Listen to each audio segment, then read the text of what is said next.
All right, guys, we got the lucky 7 here today. Got the amp roll times 7 pellets. Let's get right into it. All right, y'all. So we are over here in the Guardian takedown, and we're gonna, we're just gonna shit on these fools because let's be real here. When the lucky 7 gets going, man, this thing is pretty top tier.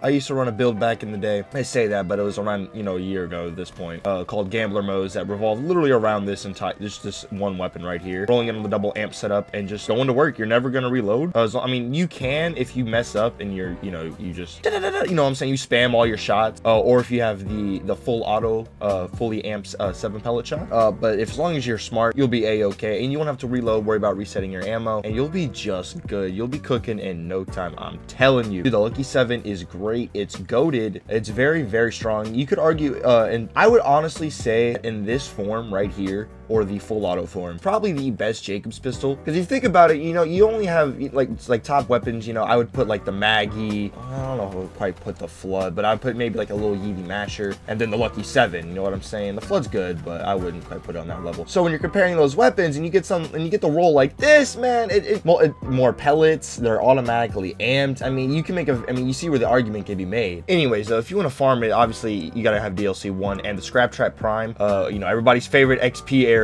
is definitely the best way to go to it, and for good reason. I understand, dude.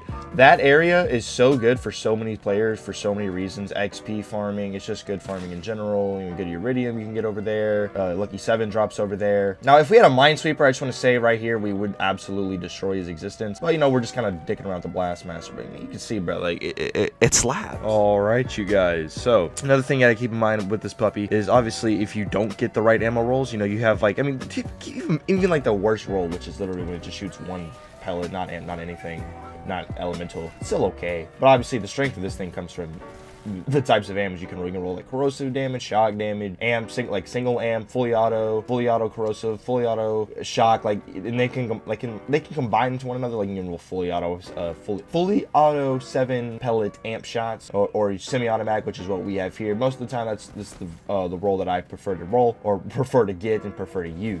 It's just very good. You're seeing, dude, like this lucky 7 has been very good, basically the entire time it's been in the game, just due to the fact that its ceiling is so high that it just allows for just a lot of carnage casually. Anyways, point is, like, I've made a good amount of videos on this gun in the past, and just about every single video I'm praising this thing. And there's no change at level 72. Level 72, the guns literally just hit harder, which is, cool with me. I like seeing higher damage numbers, or, casual damage caps.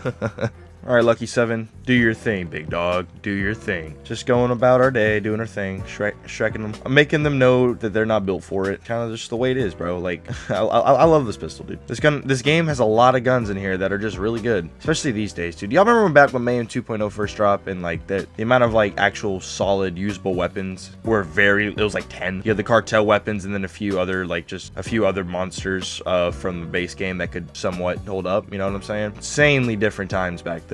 Nowadays, bro, you can get most guns to work for the most part. I mean, lucky 7's been pretty good almost its entire existence for the most part. I mean, like, you're seeing it, dude. This thing, the way this ammo for this gun works, it just allows for the ceiling for this gun to be a lot higher than a lot of other weapons. Like, I would say the floor to the ceiling for the lucky 7 is probably the biggest out of all the guns inside this game. You know what I'm saying? Because it is a really RNG based weapon. But when it's cooking, bro. What's up, Wotan, big guy? What's up, fella? You know what time it is, brother man. It's time for you to meet your ever impending doom, courtesy of your boy Kree and or the lucky 7, and also Cubby Wubby Bear.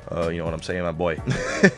Yeah, man, like, what can I say, bro? Like, lucky 7, great gun. It's fun. I'm rocking with consec kits. Honestly, these days you could totally get away with like a URAD bloodletter bear, a URAD bloodletter build. I've always been a fan of using consec kits Blastmaster, but since they did nerf consec kits in half, and they did nerf URAD as well, but because they put consec kits at locked at 100, you can actually just go ahead and run a bloodletter URAD setup, and you'll be just fine. Alright guys, that is going to just about wrap up the video. Hope y'all did enjoy. If you guys did enjoy the video, please make sure to drop your low on that like button, and subscribe if y'all new, as we're on the road to 10,000 subscribers.